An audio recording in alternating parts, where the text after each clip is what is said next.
नमस्कार दोस्तों, स्वागत है आप सभी का आज के मुख्य समाचार के इस वीडियो में। जी हां दोस्तों, मोदी सरकार की तरफ से महत्वपूर्ण खबर की अपडेट निकल कर आ रही है, जिसकी सटीक जानकारी हम आपको इस वीडियो में देंगे।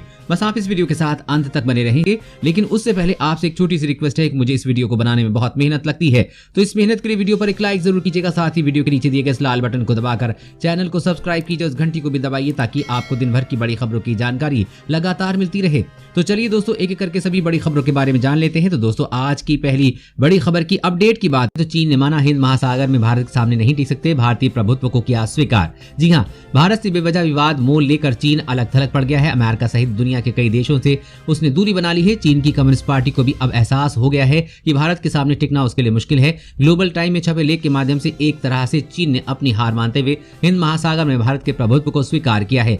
लेख में कहा गया है कि हिंद महासागर में भारत को अद्वितीय भौगोलिक लाभ प्राप्त है। सीमा विवाद के बीच चीन का भारतीय प्रभुत्व को स्वीकार करना दर्शाता है कि बीजिंग के खिलाफ मोदी सरकार की रणनीति कारगर साबित हुई है। अब चीन की समझ चुका है कि भारत से दुश्मनी मोल लेकर सिर्फ वो अपना नुकसान कर रहा है, इसलिए अब उसने भारत की तारीफ करनी शुरू कर दी है। साथ ही विश्व में भारत की जो अहमियत है उसको भी समझने लगा है, क्योंकि दुनिया के कई देश भारत के साथ हैं, जबकि चीन धीरे धीरे अकेला पड़ता जा रहा है। इसलिए चीन भारत के साथ फिर से दोस्ताना रिश्ता बनाना चाहता है। और अगली बड़ी खबर की बात करें तो बसों में महिला सुरक्षा पर खर्च होंगे 460 करोड़ रुपए, लोकेशन ट्रैकिंग डिवाइस और इमरजेंसी बटन लगाना अनिवार्य। जी हाँ, केंद्र सरकार सार्वजनिक बसों में सफर करने वाली अकेली महिलाओं की सुरक्षा मजबूत करने के लिए 460 करोड़ रुपए खर्च करने की योजना बना रही है। इसके तहत सड़क परिवहन के सभी प्रकार के 4 पहिया वाहनों में व्हीकल लोकेशन ट्रैकिंग डिवाइस व इमरजेंसी बटन लगाना अनिवार्य होगा। इसके साथ ही सार्वजनिक बस सेवा के निगरानी तंत्र के लिए कमांड एंड कंट्रोल केंद्र बनाए जाएंगे। सड़क परिवहन मंत्रालय के एक वरिष्ठ अधिकारी ने बताया कि सार्वजनिक बस सेवा में इमरजेंसी रिस्पांस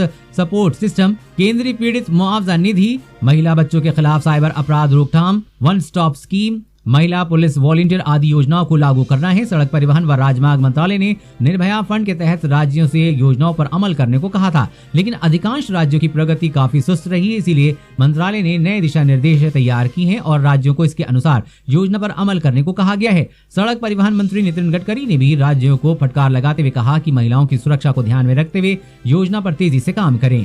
और अगली बड़ी खबर की बात करें तो अगर 3 महीने तक राशन नहीं लिया तो क्या बंद हो जाएगा राशन कार्ड? जाने इस खबर के बारे में सच्चाई। जी हां, अगर आपने 3 महीने से राशन नहीं लिया है तो क्या आपका राशन कार्ड सरकार निरस्त कर देगी? कुछ मीडिया रिपोर्ट्स में दावा किया जा रहा है कि केंद्र सरकार ने राज्य सरकारों को निर्देश जारी कर दिए हैं कि 3 महीने तक राशन नहीं लिए जाने की स्थिति में राशन कार्ड रद्द किया जा सकता है। इन दिनों सोशल मीडिया पर अखबार की कटिंग के साथ एक खबर वायरल हो रही है जो राशन कार्ड के नए नियम के संबंधित है। इससे दावा किया जा रहा है कि केंद्र सरकार ने राशन कार्ड को लेकर कुछ नए नियम बनाए हैं। इनमें कहा गया है कि अगर आप अपने राशन कार्ड का 3 महीने तक इस्तेमाल नहीं करेंगे तो उसे रद्द किया जाएगा। भारत सरकार के आधिकारिक Twitter handle PIB fact check के व्हाट्सएप पर वायरल हो रहे इस मैसेज को फर्जी बताया है। PIB फैक्ट चेक ने ट्विटर पर कहा है कि ये दावा फर्जी है। केंद्र सरकार ने ऐसे कोई दिशा निर्देश नहीं दिए हैं, भारत सरकार ने ऐसी कोई घोषणा नहीं की है और न ही सरकार की ऐसी कोई योजना है। यानी 3 महीने की बात वाली खबर बेबुनियाद और गलत है।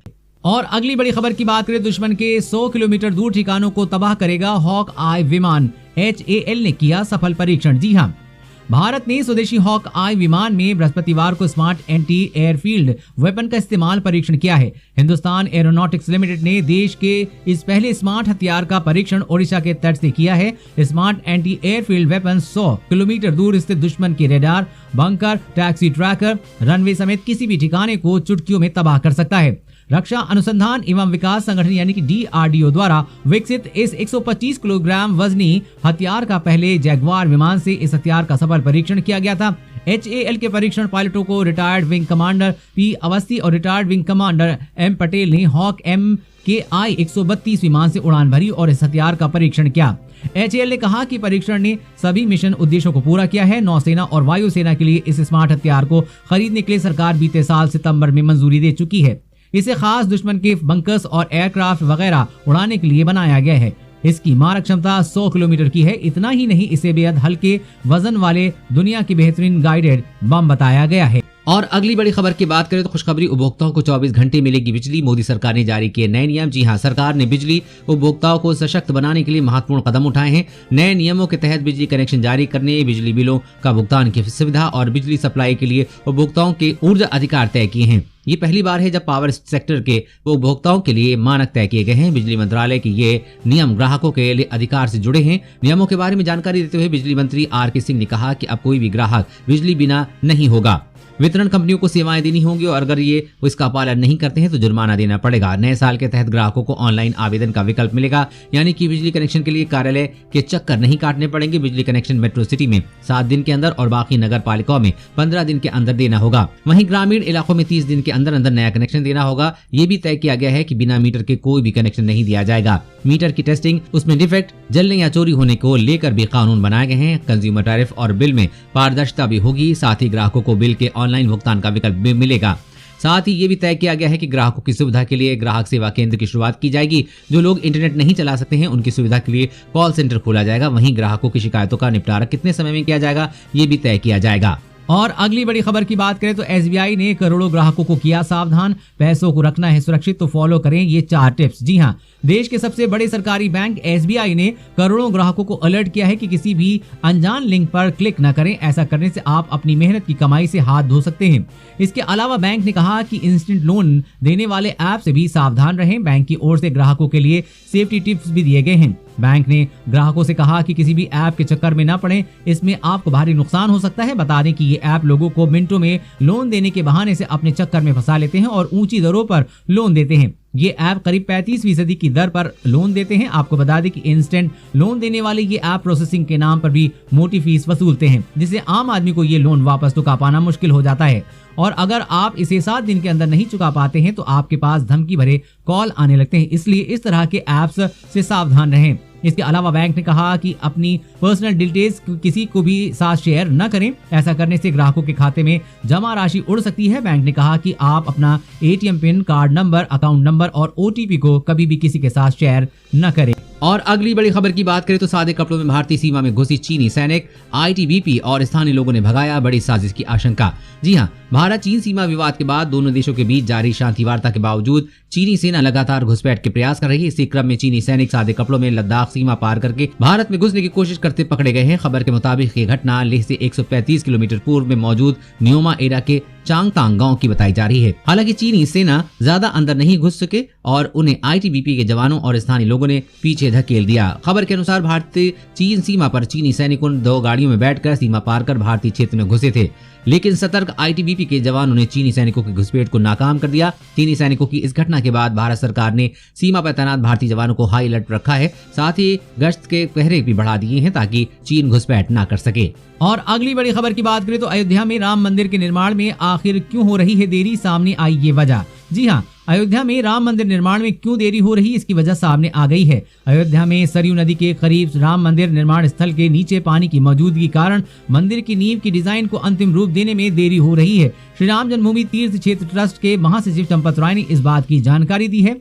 हालांकि श्री राम जन्मभूमि तीर्थ क्षेत्र ट्रस्ट के महासचिव चंपत राय ने विश्वास जताया कि जल्द ही मंदिर की बुनियाद के डिजाइन के काम को अंतिम रूप दे दिया जाएगा और जल्द ही मंदिर निर्माण का कार्य शुरू हो जाएगा। साथ ही आपको बता दें कि राम मंदिर निर्माण के लिए चंदा इकट्ठा करने के लिए देश भर में अभियान चलाया जा रहा है। राम जन्मभूमि तीर्थ क्षेत्र ट्रस्ट के महासचिव चंपत राय राम मंदिर डिजाइन को लेकर पूरी तरह से आश्वस्त हैं। जल्द ही भव्य राम मंदिर का निर्माण शुरू हो जाएगा। दोस्तों, आप भी राम मंदिर के निर्माण से खुश हैं तो कमेंट में जय श्री राम जरूर लिखें। और अगली बड़ी खबर की बात करें तो पार्टी में खत्म हो गई शराब तो सैनिटाइजर पी गए लोग, जानिए उसके बाद कैसे मचा हाहाकार। जी हाँ, नशे की लत कितनी खतरनाक हो सकती है इसका उदाहरण रूस में हुई एक पार्टी में लगाया जा सकता है। पार्टी के दौरान उस समय हंगामा मच गया जब वहां मौजूद लोग बेहोश होकर गिरने लगे। रिपोर्ट के मुताबिक ये सभी लोग पार्टी में शराब की मांग कर रहे थे, लेकिन शराब खत्म हो गई थी। इसके बाद वहां मौजूद कोई शख्स सैनिटाइजर की बोतल ले आया और उस लोग उसे ही पी गए। सैनिटाइजर पीने के बाद पार्टी में आए लोगों की तबीयत बिगड़ने लगी। पार्टी में बेहोश हो रहे लोगों के किसी तरह अस्पताल पहुंचाया गया, जहां 7 की मौत हो गई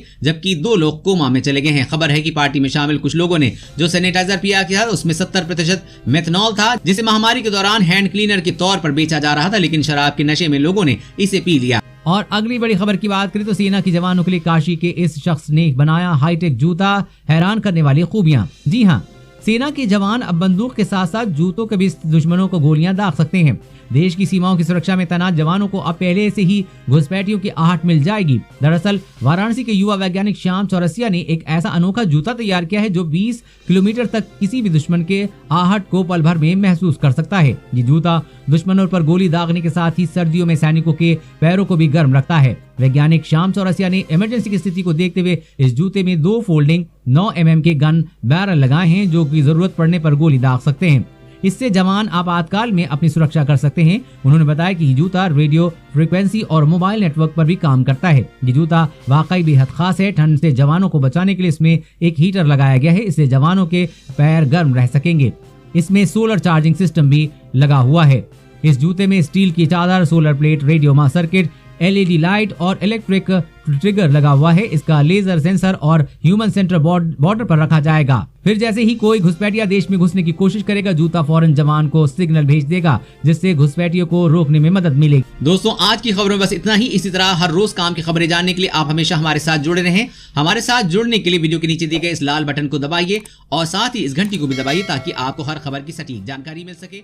जय हिंद।